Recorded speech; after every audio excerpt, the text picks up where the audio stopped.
금요 찬양 기도에 나오신 모든 성도님들 진심으로 축복합니다. 우리 하나님께서 이 시간도 말씀의 뜻을 우리 마음 가운데 새겨 주시기를 축복합니다. 여러분, 세계적인 그 작곡가, 그 오스트리아 출신인 하이든이라는 사람을 아십니까? 오스트리아에서 태어나서 수많은 교향곡을 작곡했는데요. 이 사람은 교향곡의 아버지라고 불리는 사람입니다. 우리도 잘 아는 모차르트나 베토벤에게 굉장히 큰 영향력을 준 것으로 알려져 있습니다. 이 하이든이 60대 중년이 되어서 어느 날 바다 위에서 배를 타고 가던 중에 38년 전 자기가 이제 20대 청년이었을 시절을 생각하면서 갑자기 큰 소리로 웃었다고 합니다. 어떤 일이 있었냐면 때는 1752년 봄이었는데요. 그가 이제 작곡가로 참여한 작품인 오페라 곱추 악마라는 그 대본과 음악을 한창 이렇게 쓰던 때였습니다. 오스트리아 빈의 케른토나틀 극장에서 최초로 상연된 이 곱추 악마라는 그 오페라를 글 작가와 함께 고심하면서 쓰던 중에 굉장히 좀 막히는 부분이 있었다고 해요. 그 장면이 뭐였냐면 바다에서 폭풍우가 이렇게 몰아치는 장면을 묘사를 해야 되는데 굉장히 막막하더라는 겁니다. 곤란하게도 그 작품의 글 작가인 크루츠 벨나르든도 또 오페라의 작곡가인 하이든도 그때까지 단 한 번도 바다에 가본 적이 없는 거예요. 하물며 그 바다에 폭풍우가 치는 모습을 봤을 리가 없는 거죠.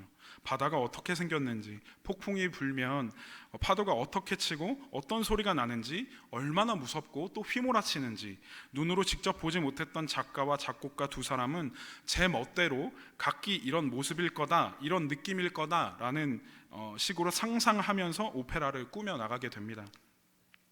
이것저것 해본 끝에 애가 탄 하이든이 당시 피아노가 없던 시절이었는데 하프시코드라는 악기가 있었습니다. 오르간처럼 이렇게 건반이 2단으로 된 악기인데 생긴 것은 모양은 그랜드 피아노랑 흡사하게 생겼습니다. 이 하프시코드의 양쪽 끝을 빵 하고 후려치는 겁니다. 아마도 이제 이걸 의도했던 것은 아니겠지만 하도 답답하니까 그랬겠죠. 근데 이것을 본 작가 크루츠 벨나르든이 하이든 그거네, 그거야, 바로 그거구만 하고 소리치면서 막 서로 기뻐하고 얼싸안았다고 합니다. 이 둘은 이제 그것이 폭풍우 치는 바다에 대한 최상의 음악적 표현이라고 스스로 자부하면서 뿌듯해했다고 합니다. 하지만 38년이 지난 후에 하이든은 배 위에서 진짜 바다를 보면서 그때 일을 생각하게 되었고, 내가 얼마나 무지했나, 자신이 이제 상상하면서 표현한 바다와 실제 바다가 이렇게 달랐구나 하면서 기가 막혀서 웃었다는 겁니다. 여러분, 제가 이제 신학을 하게 된 계기에 대해서 아시는 분도 계시겠지만 잠시 말씀을 드리면, 제가 고등학교를 졸업하고 신학교에 들어가게 되면서 찬양 사역만 이제 주구장창 했습니다. 일단 신학교에는 갔으니까 막연하게 이제 목회자가 되긴 해야겠는데, 그러려면 신학대학원이라는 곳에 또 들어가야 된다는 거죠. 근데 왜 신대원에 가야 하는지 이유를 못 찾겠는 거예요. 그냥 목사라는 어떤 타이틀을 얻기 위해 가는 것처럼 느껴지고, 그냥 왠지 모를 거부감, 왠지 모를 두려움 같은 것이 복합하게 있어서 그 한 10년 정도를 제가 굉장히 고민하고 10년 정도를 이렇게 약간 방황 아닌 방황을 했습니다. 그 사이에는 찬양만 계속했었죠. 근데 제가 이제 오랜 시간 찬양 사역을 하면서 많은 찬양팀들을 만났을 거 아닙니까? 그들 앞에서 수많은 얘기를 했을 거 아니에요. 리더니까. 그런데 제가 이제 여기 앞에 있는 이제 뭐 베이스 기타 치는 친구랑 건반 치는 친구랑 같은 교회를 다니면서 사역을 하면서 한 8년 정도 긴 시간 동안 사역을 했는데, 좀 이제 심적으로 지쳐가고 있을 그때쯤에 2007년도부터 알고 지내던 그 예성교회 김삼열 목사님을 만나서 얘기를 하는데, 이제 그만 방황하고 신대원에 가서 목회 사역을 시작하라고 말씀하시는 거예요. 근데 한참 목사님과 얘기를 나누면서 하셨던 말씀이, 하나님의 말씀이 모든 것에, 모든 일에 기초가 되어야 한다라는 얘기를 듣게 됩니다. 그리고 나서 이제 제가 곰곰이 생각을 하는데, 어느 순간 이제 제 머릿속에 저의 지난 모습들이 이제 주마등처럼 흘러가는 거예요. 찬양팀 리더로서, 또 그 당시 이제 청소년 찬양팀을 디렉팅하면서 그 앞에서 제가 했던 얘기들이 막 생각이 나는 거예요. 그 순간 제가 너무 부끄럽고 그 청소년 아이들과 또한 찬양팀들 팀원들에게 너무나도 미안한 겁니다. 제가 아무것도 모르면서 이제 감정적으로 그럴싸하게 꾸며내서 하는 얘기와 같은 그런 멘트들, 그런 언어들이 이제 걷잡을 수 없이 후회가 되면서 혼자 막 펑펑 울었던 기억이 있습니다. 그때부터 이제 저는 신대원을 가기로 마음을 먹었습니다. 하나님의 말씀을 배워야겠다. 기초를 쌓아야겠다. 목회자라는 타이틀을 가지기 위해서 가는 신대원이 아니라 적어도 내가 앞에서 누군가에게 은혜에 대한 얘기를 하거나 신앙에 대한 얘기를 하는 사람이라면 내가 먼저 하나님의 말씀을 알고 그 밑바탕이 깔린 상태에서 얘기를 해야겠다는 마음을 먹고 신대원에 가게 되었습니다. 그래서 시간이 흘러서 이렇게 여러분들 앞에 서게 되어 있는 것이죠.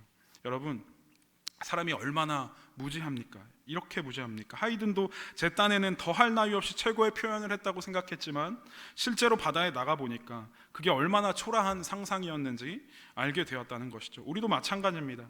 사람은 자기가 경험한 바운더리 안에 있는 정도의 지식으로 판단 내립니다. 우물 안의 개구리라는 것이죠. 인터넷에서 이런 얘기를 본 기억이 있습니다. 우물 안에서 열심히 한 개구리가 바깥으로 이제 나가려고 합니다. 기나긴 노력 끝에 우물 밖으로 나가게 됐는데 밖에서는 그 개구리를 잡아먹으려고 뱀이 기다리고 있습니다. 그러면서 개구리가 이런 말을 하는 겁니다. 내가 우물 안에 갇혀 있었다는 것이 문제가 아니라 문제는 내가 개구리라는 사실이구나 라면서 자신의 한계를 깨닫게 되는 그림이었습니다. 이렇게 작고 시야가 좁은 한계를 가진 것이 인간이라는 것이죠.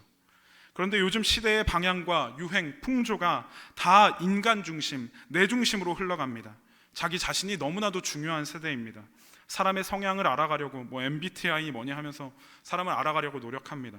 그러나 정작 하나님에 대해서는 좀 이래도 되나 싶을 정도로 알려고 하지 않습니다. 세상 사람들이야 그렇다 쳐도 그리스도인들도 알려고 하지 않는 상황입니다.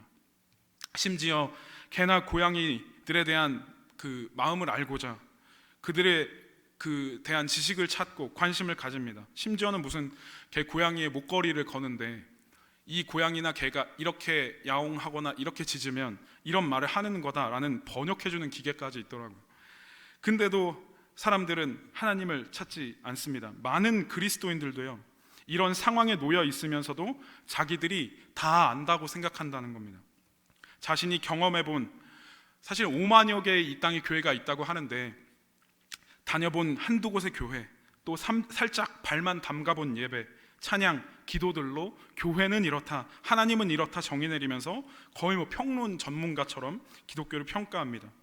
사실 기독교가 왜 기독교인지도 모르는 사람들도 굉장히 많죠. 기도를 많이 해서 기독교인가 하는 사람들도 있습니다. 여러분도 혹시 다 아시나요? 기독교가 왜 기독교인지?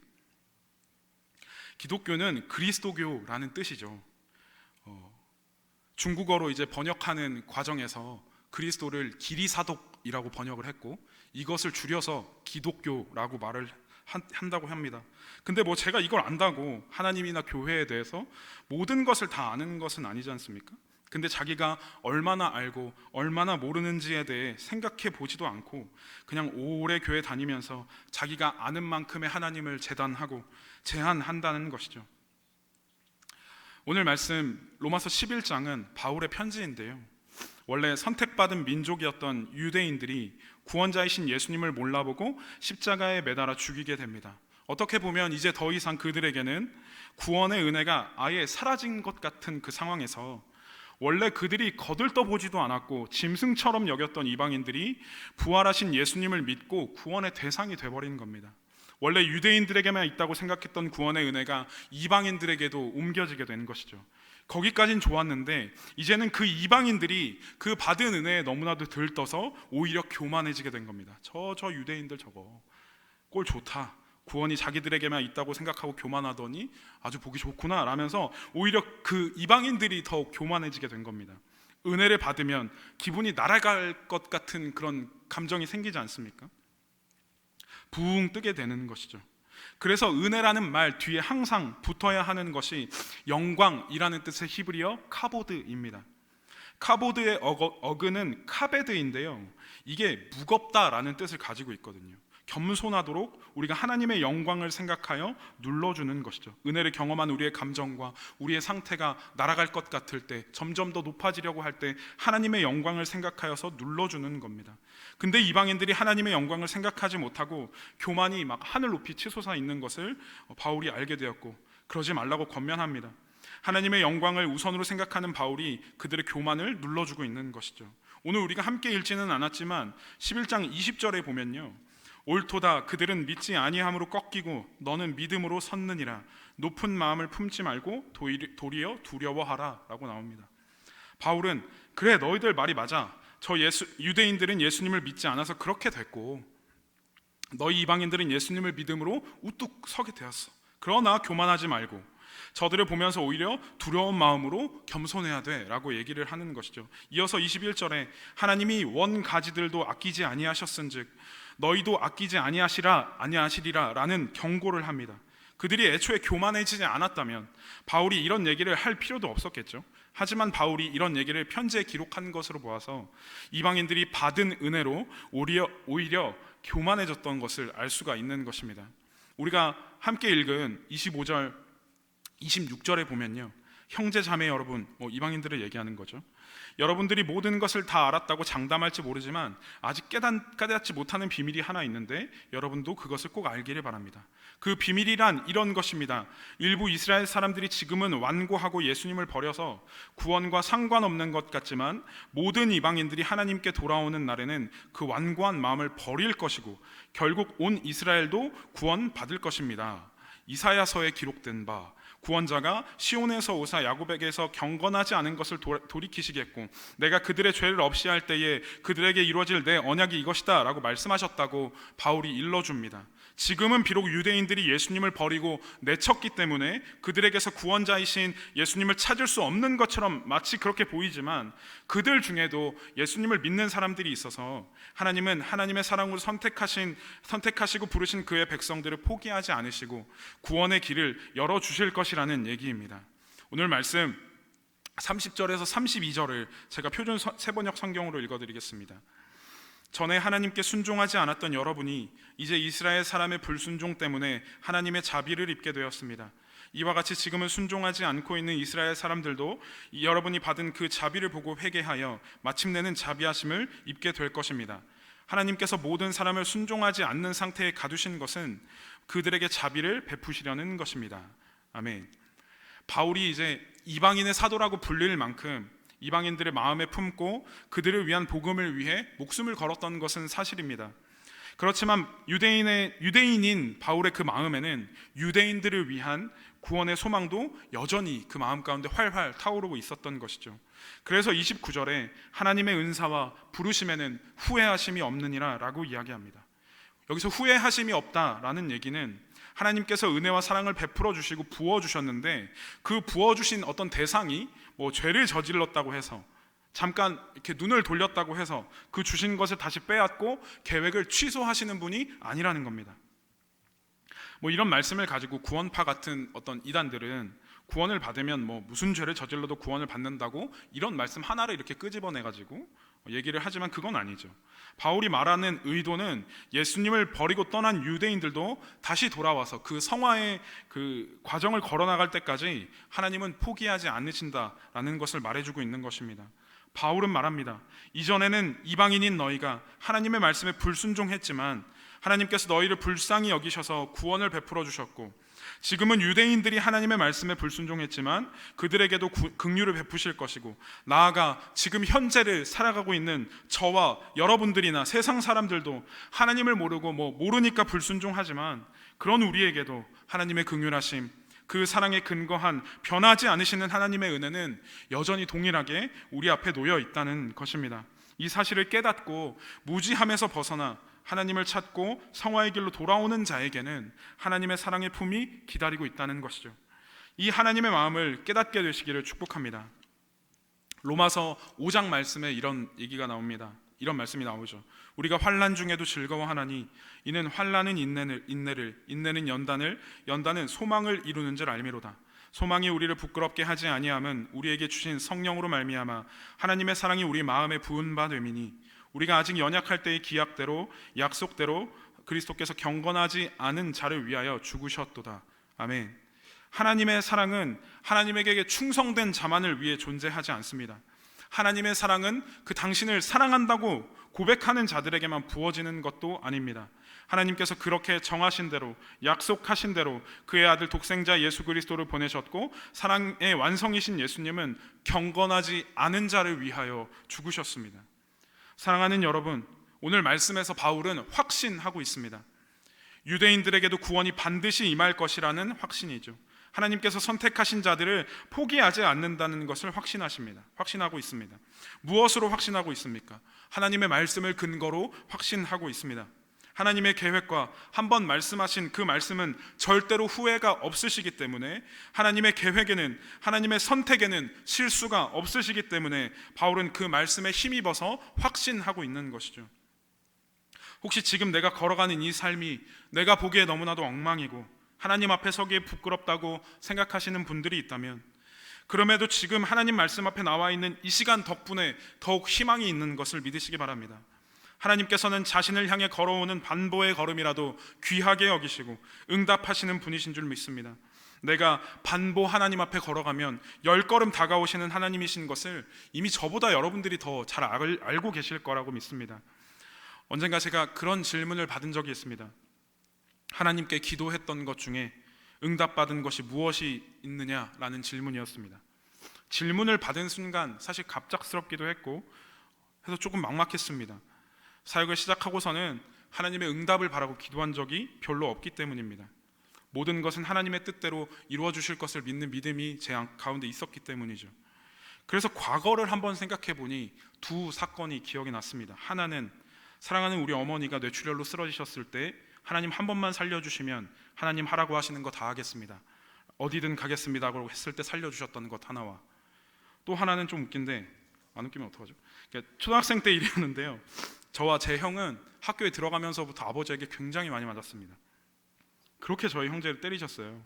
근데 그러던 어느 날, 그때도 저희가 잘못을 했겠죠. 무슨 잘못을 했는데 아버지가 이제 밖을 나가시면서 들어와서 보자라고 엄포를 놓고 나가셨습니다.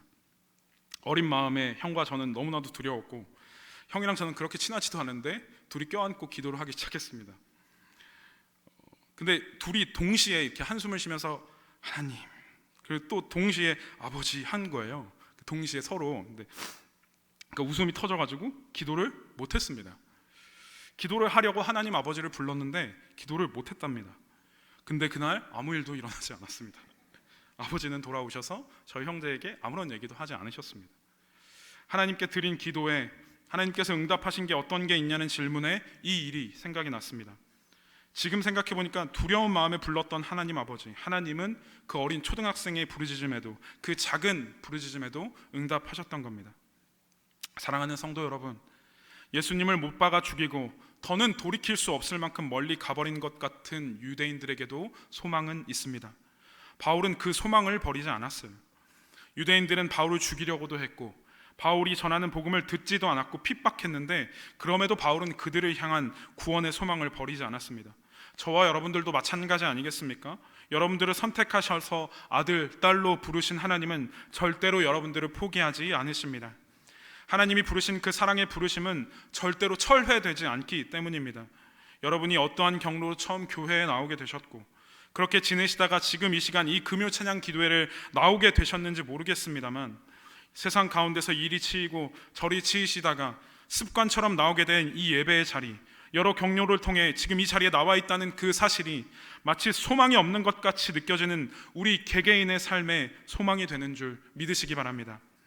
그 부르심에 응답하여 나오신 여러분들의 자리는 하나님께서 마련하신 자리이며 하나님의 사랑의 울타리 안에 들어오게 하시기 위한 하나님의 마음인 줄 믿습니다. 내가 아는 나, 내가 바라보는 나는 하나님께 나아갈 자격이 없는 것 같지만 오늘도 변함없이 우리를 사랑의 울타리 안으로 부르신 하나님 앞에 정직하게 우리의 마음을 내어드리고 찬양하고 기도하는 오늘이 되기를 바라고, 또한 말씀을 통해 하나님의 뜻을 더욱더 분별하여 마지막 때까지 예수님 닮아가시는 저와 여러분들이 되시기를 진심으로 축복합니다. 함께 기도하겠습니다. 하나님 아버지, 너무나도 감사드립니다. 하나님, 오늘도 주님의 말씀을 우리에게 가르쳐 주시고 하나님의 마음이 이것이다 라고 우리에게 가르쳐 주시니 너무나도 감사드립니다. 하나님 아버지, 그 말씀으로 우리에게 가르쳐 주셨던 것처럼 하나님의 부르심에는 절대 실수가 없고 후회하심이 없으니 언제든지 우리 구원을 향한 그 문은 열려 있고 정말 소망이 없는 것 같은 우리의 삶 가운데도 주님을 향한 소망은, 우리를 향한 그 소망은, 주님이 우리를 향하신 그 사랑과 그 은혜는 항상 활짝 열려 있음을 말씀을 통해 배웠으니, 하나님 아버지, 우리도 포기하지 않고 주님을 향하여 한 걸음 한 걸음 더욱더 나아갈 수 있도록 인도하여 주시옵소서. 감사드립니다. 예수님의 이름으로 기도드렸습니다. 아멘.